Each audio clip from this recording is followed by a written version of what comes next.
सोचिए, एक देश बनता कैसे है? क्या सिर्फ जमीन के टुकड़ों या इतिहास की तारीखों से? नहीं।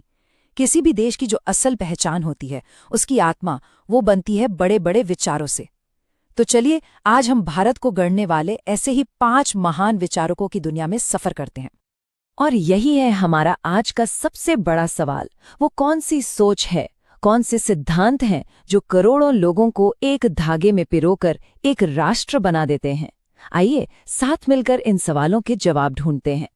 तो देखिए, आज की हमारी बातचीत में हम गांधी की अहिंसा की ताकत को समझेंगे, फिर अंबेडकर के न्याय के लिए किए गए संघर्ष को जानेंगे, विवेकानंद की आध्यात्मिक चेतना को महसूस करेंगे, टैगोर की दुनिया को देखने की नज़र और आखिर में कलाम के सपनों की उड़ान को देखेंगे। तो चलिए अब जरा गहराई में उतरते हैं। ये 5 लोग, ये सिर्फ इतिहास की बड़ी शख्सियतें नहीं थे, नहीं, ये वो आर्किटेक्ट थे, वो नींव के पत्थर थे जिन्होंने आधुनिक भारत की नैतिक और बौद्धिक इमारत को खड़ा किया। और हमारी शुरुआत होती है महात्मा गांधी से, एक ऐसा नाम जो आज भी पूरी दुनिया में शांति और नैतिक साहस का शायद सबसे बड़ा प्रतीक है।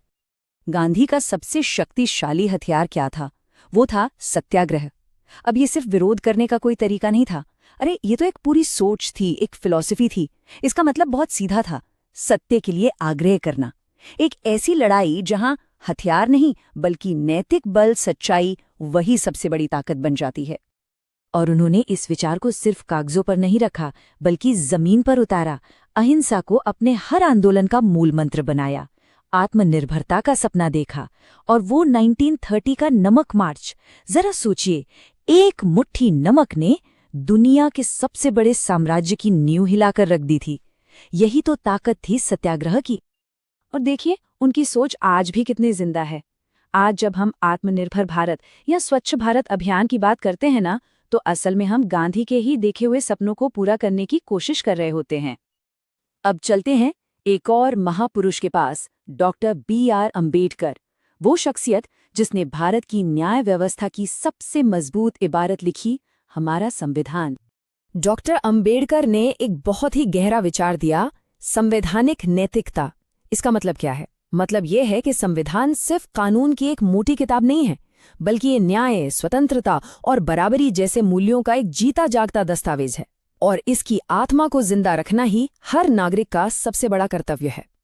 उन्होंने अपनी पूरी जिंदगी सामाजिक न्याय के लिए लगा दी। सदियों से चले आ रहे जातिगत भेदभाव के खिलाफ वो एक चट्टान की तरह डटे रहे। और उनका सबसे बड़ा विश्वास था शिक्षा पर। वो मानते थे कि शिक्षा ही वो चाबी है, वो हथियार है जो सशक्तिकरण का हर दरवाजा खोल सकता है। और ये कितनी कमाल की बात है कि शिक्षा के जरिए एम्पावरमेंट का उनका वो सपना आज शिक्षा का अधिकार यानी RTE कानून के रूप में देश के हर बच्चे तक पहुंच रहा है। उनकी विरासत हमारे बीच आज भी जिंदा है। चलिए, अब हमारी अगली कड़ी है स्वामी विवेकानंद, एक ऐसे सन्यासी जिन्होंने भारत की आध्यात्मिक शक्ति और ज्ञान से पूरी दुनिया का परिचय करवाया। उनकी सोच का जो केंद्र था वो था आध्यात्मिक मानवतावाद। बहुत ही सरल लेकिन उतनी ही शक्तिशाली सोच कि अगर ईश्वर हर इंसान के अंदर है तो फिर इंसान की सेवा ही ईश्वर की सबसे सच्ची पूजा है। उन्होंने आध्यात्म को मंदिरों और गुफाओं से निकालकर आम इंसान की सेवा से जोड़ दिया। 1893 में शिकागो की धर्म संसद में उनके भाषण ने तो जैसे पूरी दुनिया को जगा दिया था। उन्होंने भारत के युवाओं को एक मंत्र दिया, उठो, जागो और तब तक मत रुको जब तक लक्ष्य प्राप्त न हो जाए। ये सिर्फ एक नारा नहीं था, ये पूरी एक पीढ़ी के लिए आत्मविश्वास का टॉनिक बन गया।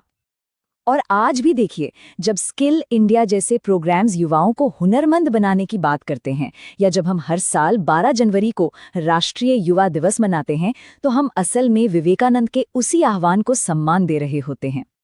अब बात करते हैं रविंद्रनाथ टैगोर की, एक कवि, एक दार्शनिक जिनकी सोच किसी एक देश की सीमाओं में बंधी ही नहीं थी। वो तो पूरी मानवता के लिए सोचते थे। टैगोर तो अपने वक्त से दशकों आगे की सोचते थे। सोचिए, जब पूरी दुनिया में बस रट्टा मारकर पढ़ने का चलन था, तब उन्होंने शांति निकेतन बनाया, एक ऐसी जगह जहां बच्चे प्रकृति के बीच कला और संगीत के साथ सीखते थे।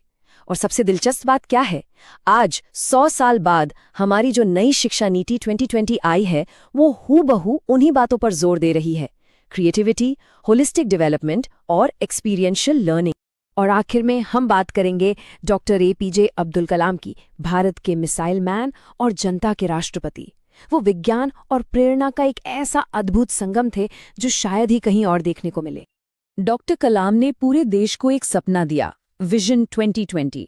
ये सिर्फ कोई सरकारी रिपोर्ट नहीं थी, ये एक विश्वास था, एक भरोसा था कि भारत टेक्नोलॉजी और इनोवेशन के दम पर एक विकसित देश बन सकता है। उन्होंने करोड़ों युवाओं के सपनों को जैसे पंख लगा दिए थे। उनके विचार आज भी हमारी राष्ट्रीय नीतियों को रास्ता दिखा रहे हैं। चाहे वो डिजिटल इंडिया हो या मेक इन इंडिया, इन सब के पीछे कहीं ना कहीं डॉक्टर कलाम की दूरदर्शी सोच की एक छाप दिखती है। और छात्रों के लिए जो इग्नाइट अवार्ड्स हैं, वो तो सीधे सीधे उनकी प्रेरणा का ही नतीजा है। तो जब हम इन पांचों को एक साथ रखकर देखते हैं तो एक पूरी तस्वीर बनती है। गांधी का नैतिक बल, अंबेडकर की सामाजिक न्याय की जिद, विवेकानंद का आध्यात्मिक आत्मविश्वास, टैगोर की वैश्विक रचनात्मकता और कलाम की वैज्ञानिक उड़ान। इन पांचों ने मिलकर भारत की वो वैचारिक और नैतिक इमारत खड़ी की है जो आज भी देश को हर मुश्किल में रास्ता दिखाती है और आगे बढ़ने के लिए प्रेरित करती है। और अब अंत में एक सवाल सबके सोचने के लिए। गांधी की नैतिकता, अंबेडकर का न्याय, विवेकानंद का आत्मविश्वास, टैगोर का सौहार्द या कलाम का इनोवेशन, आज की इस बदलती दुनिया को इनमें से किस एक विचार की सबसे ज्यादा जरूरत है? इस पर सोचिएगा जरूर।